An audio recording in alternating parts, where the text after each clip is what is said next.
y por eso mismo que ya no les va a alcanzar Manuel y Alina Duarte, pues muestra esta desesperación de la que habla Manuel Ibarra, se refleja al interior del mismo PAN, PRI, PRD, de esa alianza opositora. Alina, se empieza a reflejar en las batallas que se están dando al interior, se refleja perfectamente en el cierre de campaña de Alejandra del Moral. Ahora.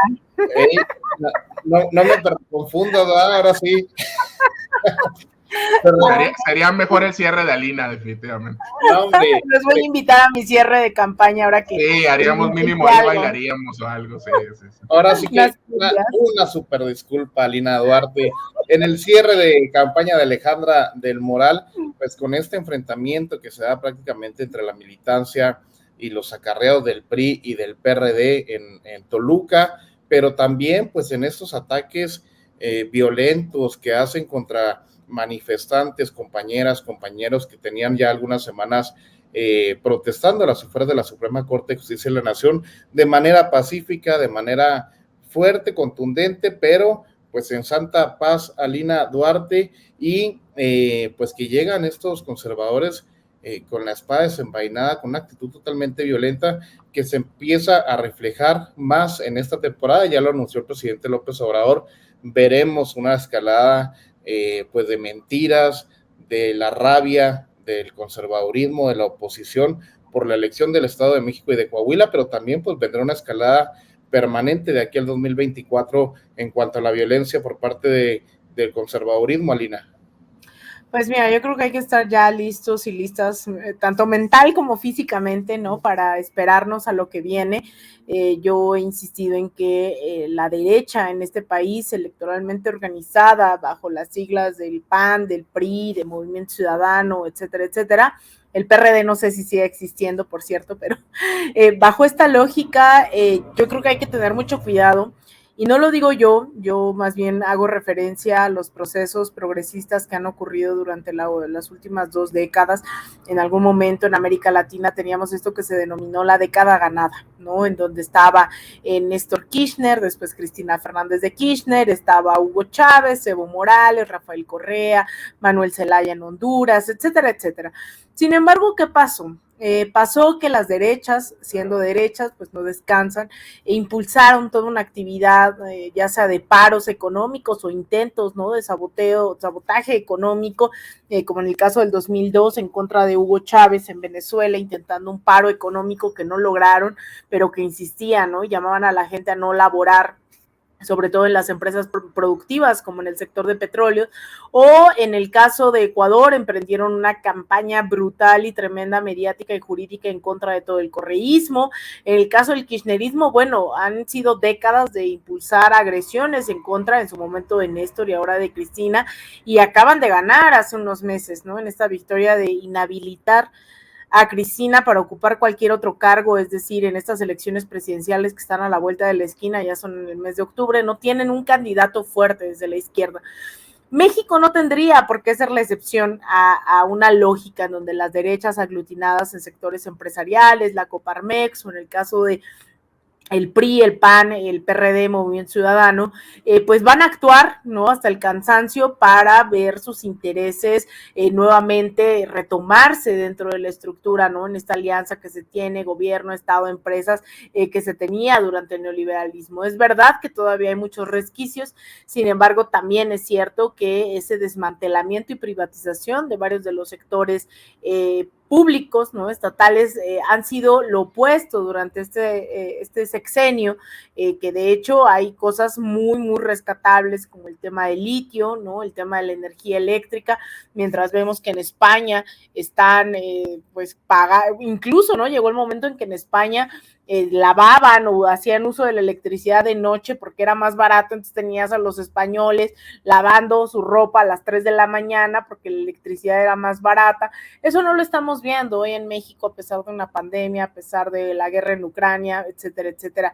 Sin embargo, no hay que bajar la guardia, yo creo que esa es la gran apuesta de la derecha, dado que es inevitable que el liderazgo de Andrés Manuel no va a ser eterno, ¿no? Aun cuando no esté en la presidencia, no es que vaya a hacer lo mismo, al contrario, creo que es un poco ya de entrada preocupante, a sabiendas de que cualquiera del sucesor o la sucesora no tienen ese arrastre, ese carisma, ¿no? Forjado al calor de las movilizaciones, de las luchas populares. Entonces, de ahí ya tenemos, digamos, un pie cojeando, ¿no? Que es la sucesión presidencial, pero también en general necesitamos fortalecer esos proyectos culturales e ideológicos, ¿no? Que esa es una gran preocupación. Hay mucha gente, clase media, ¿no? Que se asume de derecha, que se come el cuento de que, de que Andrés Manuel es un comunista come niños, y ahí es en donde hay que hacer un gran trabajo, tanto en un modelo educativo, ¿no? Como en las plazas públicas, en medios de comunicación independiente, a través de la cultura, música, sea rap, sea cumbias, ¿no? Ya hemos visto también ahí que la narcocultura se ha impuesto, ¿no? Y con qué pegue. Entonces, creo que en esa disputa cultural ideológica también merecemos, más bien nos urge darla, porque hay muchos señores que se entienden, que sean de la derecha, oligarcas, fifís, ¿no? Salinas Pliego, todo ese sector evidentemente es muy difícil que por su condición de clase, pues digan hoy me levanté de buenas y voy a ayudar al prójimo, pero es real que hay mucha gente que no necesariamente pertenece a esos sectores económicos, que se asume como tales, ¿no? Que cree que es parte del 1%, y ahí hay que hacer mucho trabajo, porque mucha de esa gente que salió hace unos meses a marchar, entre comillas, en defensa del INE, como ellos dicen, o los que salieron a marchar en defensa de la Suprema Corte y que defienden. Había un cartón buenísimo, creo que del Monero Hernández, también el Fisgón sacaron otro haciendo referencia que es una derecha que no es moderna, sino que es yo defiendo, ¿no? La Santa Inquisición, yo defiendo el siglo XV, el siglo XVI, y ahí es en donde vemos estos ataques de esta gente que viene como perro rabioso, ¿no? Y perdón por los perritos rabiosos, van y destruyen un plantón, atacan a la gente violentamente que está ahí, destruyen un memorial a los 49 niños y niñas que fueron, que murieron, ¿no? En la guardería ABC. Entonces, todo este tipo de cosas son efecto también de que no hemos logrado ganar esa disputa en la batalla comunicacional, porque las derechas siguen invirtiendo bastante en los grandes medios corporativos, generando discursos de odio, así que tenemos que irlos parando, y no los vamos a ir a parar como esta gente que va y destruye, sino vamos a ir a pararlos con información, con brigadeos, con más conciertos, ¿no? Con esto que hace, con eso cierro, con esto que está haciendo Paco Ignacio Taibo, que me parece fantástico, que es cómo se reconstruye el tejido social a partir de la lectura, de los clubs de lectura, en donde tú solo tienes que registrarte y te llevan libros gratis para que hagas tus clubs de lectura.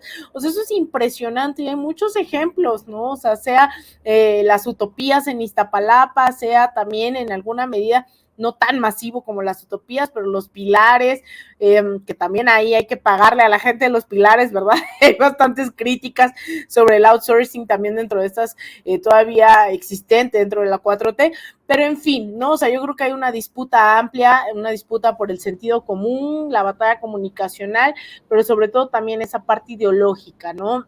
En donde creo que hoy vemos a mucha gente que lamentablemente se asume del 1% siendo del 99%, ¿no? Y creyendo que este proyecto es solamente de los piojosos, ¿no? De los patarrajadas, etcétera, etcétera, y creo que ahí hay un gran, inmenso reto por delante. Bastante el reto, y ese es el camino que debemos de seguir, Alina, bien lo comentas, Manuel Ibarra, porque pues el otro camino es la desesperación y el camino de la violencia que ha decidido retomar la oposición a nuestro país, Manuel. Sí, el presidente lo dijo hoy, este martes, cuando pues condenó como todos esos actos de violencia, ¿no? Afuera de la Suprema Corte, ¿no? O sea, a mí me parece lamentable que estén atacando a adultos mayores, ¿no? Bueno, los propios compañeros de los medios alternativos, si no, no nos enteraríamos, eso también hay que señalarlo. Entrevistaron personas y dicen que le robaron bocinas, firmas, carpas, destruyeron pues el antimonumento, ¿no? A los niños fallecidos en la guardería ABC, o sea, eso es la derecha, ¿no? Son guarimbas, eso es lo que son. Son guarimbas de Claudio X González, ¿no? Están fanatizados ya. Entonces, hay que estar contentos dentro de lo que cabe, porque este medio y muchos otros que están surgiendo y ya existen, estamos logrando lo que no se ha logrado en otros países. Y me vienen a la mente 2 lugares donde conozco la situación porque me la han relatado personas de allá, donde no existe un ecosistema de medios alternativos como en México, ¿no? Y hay de todo, hay opciones buenas, malas, regulares, de todo, ¿no? Pero, por ejemplo, el caso de lo que ocurre en Argentina con los medios tradicionales que allá prácticamente dominan, cómo han hecho estas campañas, como señaló Alina, ¿no? Contra Cristina, contra el kirchnerismo, y lo que acaba de pasar en España, donde el partido Podemos, que ahora se llama Unidas Podemos, pues se desplomó, y ahora avanza el partido fascista Vox, franquista y fascista, que obviamente los panistas de aquí en México están enamorados de ese partido porque es lo que ellos son, ¿no? Entonces, dentro de esta manera de contrarrestar esta andanada de odio que escuchamos en la radio de Ciudad de México, en la radio FM, AM, de los medios tradicionales, Reforma, todo eso, y pues de la campaña de mentiras en redes sociales, pues están medios como este y muchos otros que afortunadamente hacemos la contranarrativa en México, ¿no? Y yo por eso, y lo insisto, y yo sé que a Alina le da risa porque siempre saco eso, que aquí en México hace falta un Telenorte, ¿no? O sea, hace falta una cadena de los países latinos del norte del hemisferio, de Centroamérica, el Caribe, México, porque viene una campaña de basura en lo que queda de este sexenio, la cuarta parte que le queda al presidente de sexenio, y con él o la sucesora, que va a ser también de emanada este movimiento, y pues va a estar difícil, ¿no? O sea, va a ser una campaña asquerosa, entonces hace falta más medios como este y muchos otros, ¿no? Para hacer esa contranarrativa, siempre dentro del lado de la no violencia, pero pues no nos podemos quedar con los brazos cruzados porque pues la derecha, la reacción no descansa, ¿no? Por ahí ha citado alguna vez el presidente Marcelino.